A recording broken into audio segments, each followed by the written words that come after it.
É óbvio que o nosso voto vai ser a favor desse projeto, até porque também era um compromisso de campanha do presidente Bolsonaro, mas certamente o texto não seria esse, meu nobre presidente Davi Alcolumbre, por algumas diferenças muito significativas. O governo Bolsonaro olhava para aquelas pessoas que prosperaram na vida, porque são as pessoas que geram emprego, senador Jaime Bagatoli.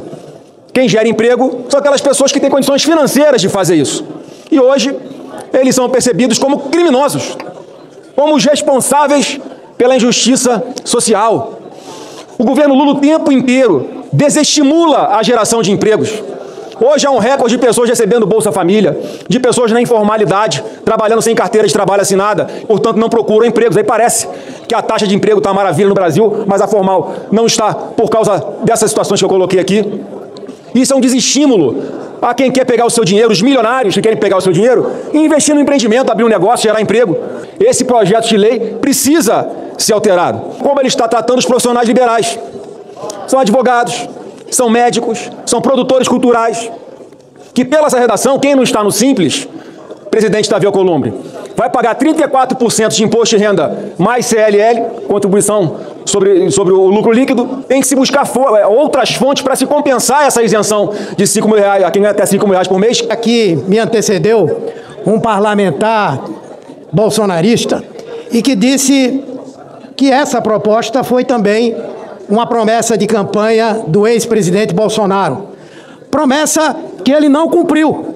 Passou 4 anos, não fez, e durante todo esse período a população brasileira, os contribuintes brasileiros, sofreram com ausência de correção da tabela do imposto de renda, para quem ganhava mais, para quem ganhava menos.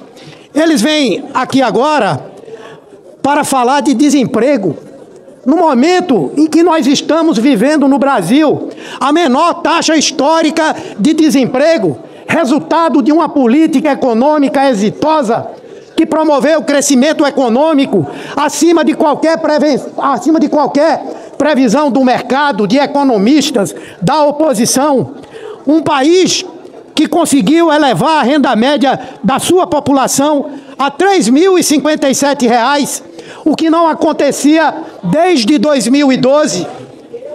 Então, esses argumentos são inteiramente falaciosos. E o que nós estamos fazendo hoje é garantir o início, porque isso não é o fim, é o início de uma reforma do imposto de renda que vai, ao final, promover justiça tributária efetivamente. Estamos zerando o imposto para quem ganha até R$ 5.000. Estamos reduzindo a alíquota para quem ganha até R$ 7.350.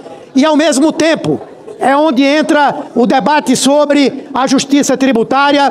Estamos fazendo com que os mais ricos financiem essas isenções. E vão financiar com muito pouco. No máximo 10% do que recebem aqueles que têm alta renda vai ser a sua contribuição para o imposto de renda. Com essa definição, não são 200 mil que vão bancar para tantos milhões, são 141 mil pessoas que vão pagar um pouco mais para que milhões, mais de 20 milhões, possam vir a ser beneficiados por essa medida. Um super rico no Brasil paga 4 vezes menos imposto de renda do que um trabalhador da segurança ou da educação. E nós sabemos, inclusive, que ao longo do tempo, os mais ricos tiveram a tributação da sua renda reduzida em quase 40% no período entre 2007 e 2023, porque ganharam significativamente com lucros e dividendos que no Brasil não são tributados desde 1996.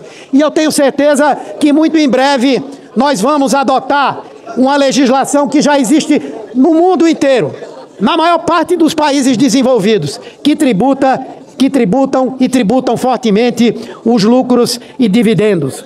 O Congresso Nacional não aprovou a medida provisória que tratava da compensação do IOF, mas com certeza as medidas que estavam ali contidas para essa compensação vão ganhar o apoio da população para que possam ser votadas aqui no Congresso Nacional e aprovadas. Por exemplo, o incremento do imposto para as bets. Esse mal que está destruindo a sociedade brasileira. Essa prática que está destruindo famílias, inclusive os mais pobres, e que foram legalizados no Brasil, mas que não pagam imposto na proporcionalidade do que recebem e do dano que causam ao Brasil.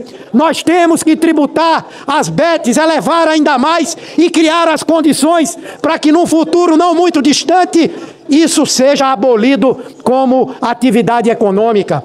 Nós também teremos que aprovar aqui o aumento da taxação sobre essas fintechs que se revelaram espaços abertos para a lavagem de dinheiro, para o crime organizado.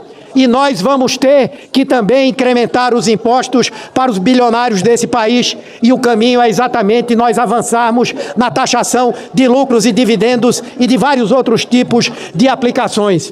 Portanto, senhor presidente, nós estamos hoje vivendo um momento histórico. O Brasil, que já conseguiu, ao longo dos governos do PT, incluir milhões e milhões de brasileiros que viviam à margem da sociedade, que viviam na pobreza extrema, que passavam fome. Nós conseguimos tirar o Brasil, mais uma vez, do mapa da fome. Então, conseguimos esses avanços importantes, sem que tivéssemos conseguido, anteriormente, mexer diretamente na desigualdade da distribuição de renda no nosso país. E, pela primeira vez, estamos fazendo isso agora. É um momento histórico. E aqui é necessário reconhecer, digam o que disserem, não somente o sentido de justiça social do presidente Lula, não somente a sua competência de fazer com que num país marcado por tantas exclusões e desigualdades, nós consigamos, inclusive num Congresso onde nós não temos a maioria, aprovar uma proposta tão importante quanto essa que nós estamos aprovando agora nesse Senado Federal. Portanto, senhor presidente, eu quero aqui dizer que as propostas, os destaques que estão sendo mantidos, eles vêm muito mais como uma tentativa de retardar ou até mesmo de impedir que a população possa ter esse benefício. Nós ouvimos aqui um discurso em defesa dos bilionários, dizendo que esses bilionários agora vão deixar de aplicar os seus recursos no crescimento, no desenvolvimento do país e vão manter essas aplicações no sistema financeiro. Ao contrário, um país que diminui a sua desigualdade de renda, ele gera atividade econômica, ele gera consumo, ele gera desenvolvimento e crescimento para o nosso país. Portanto, senhor presidente, eu peço aqui aos nossos pares, às nossas senadoras, aos nossos senadores, vamos fazer justiça pelo Brasil, vamos aprovar essa proposta e dar ao Brasil esse grande presente que o Brasil há muito espera e que muito merece. Muito obrigado, senhor presidente.